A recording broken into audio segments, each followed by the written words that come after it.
Hello, Melissa and Scott. It's Monday, and you know what that means. I'm wearing polka dots. I mean, that's not really what Monday means. It means that I have to post my vlog today. What? Yeah, so I'm unsure about how this is going to work for like the long term on a regular basis, because if you look at my Google Calendar, I'm blocked from like 7:30 a.m. to either 6 p.m. or sometimes 12 a.m. the next morning, depending on the day. The doorbell. I had to let my roommate in. She went to go get groceries. And it's actually kind of good that she interrupted me, because I was about to start ranting about how busy I was and completely overlooked the fact that I am so lucky that I made it into college, because not everybody does due to various reasons. Maybe school wasn't their thing. Maybe they don't test well, which actually brings me to my next point. Our poor, sad Scotty Bear had to take the SATs for like the 5th time again. Like what, last weekend? The weekend before that? It was a Saturday.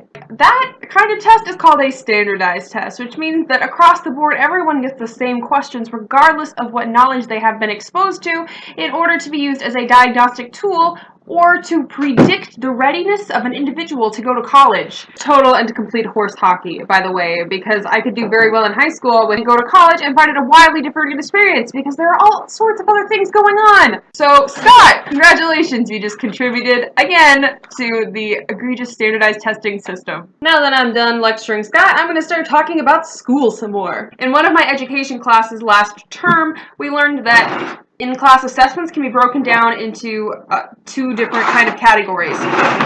There's something called formative assessment, and there's something called summative assessment. Formative assessment is done quickly and used as a gauge to see how well students are grasping material. That data goes into form the shape of the rest of the lesson or the unit. And then we have summative assessment, which is like the big chapter test at the end. I guess if you wanted to, you could consider SATs and ACTs as a summative assessment of your high school years. But please don't.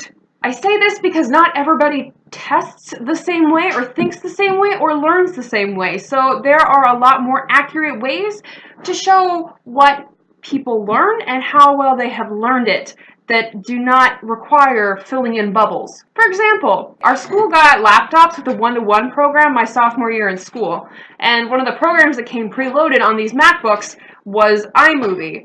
And because we could now have the tools to produce web videos, naturally that was every teacher's new favorite project, which always made me want to pull my teeth out with a rake. Why should I have to spend 24 hours writing, filming, and editing a video for class when I could take a test in an hour and be done? However, what I didn't know as a high school student, and what I didn't recognize and take with me, is that students that didn't test well would do very well on these videos. They got to illustrate their knowledge by creating something instead of answering the same set of questions that everybody else in the class was answering.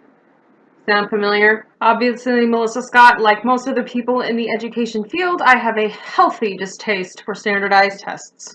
However, I did not always think this. Up until the 9th grade, I thought standardized tests were great because I always did well on them and they made me feel smart. But then Melissa scored 4 points higher on her ACT than I did, which made me feel really bad about myself. If I feel that bad about one person that I know scoring so much higher than me, how must everyone else who does not test well feel? Further, this score for me was on one test one time, whereas for a lot of students, it's been years of them doing badly on standardized tests because there's something about them that isn't suited for the student's method of expression. If we consider more assessment options than the standard fill-in-the-blank bubble or test method, then we can prevent, hopefully, other students from being so discouraged.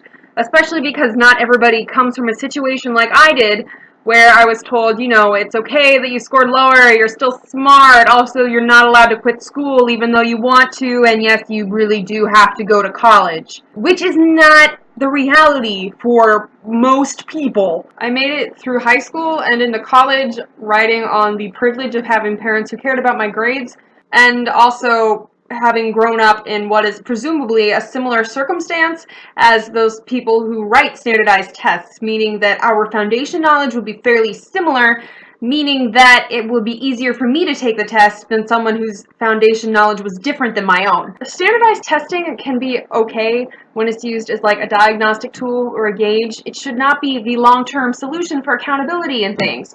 However, they're widely used because they are quick to grade. It's fast. Students get to spend a few hours one day to demonstrate by filling in bubbles their knowledge from the entire year or term or whatever. This issue of time is also why I preferred taking tests to doing projects in high school. Even though I got a better product and a better demonstration of like my learning through creating something, I would rather have taken an hour to take a test that I would have forgotten 5 minutes later, because that was faster. I would get a grade back faster.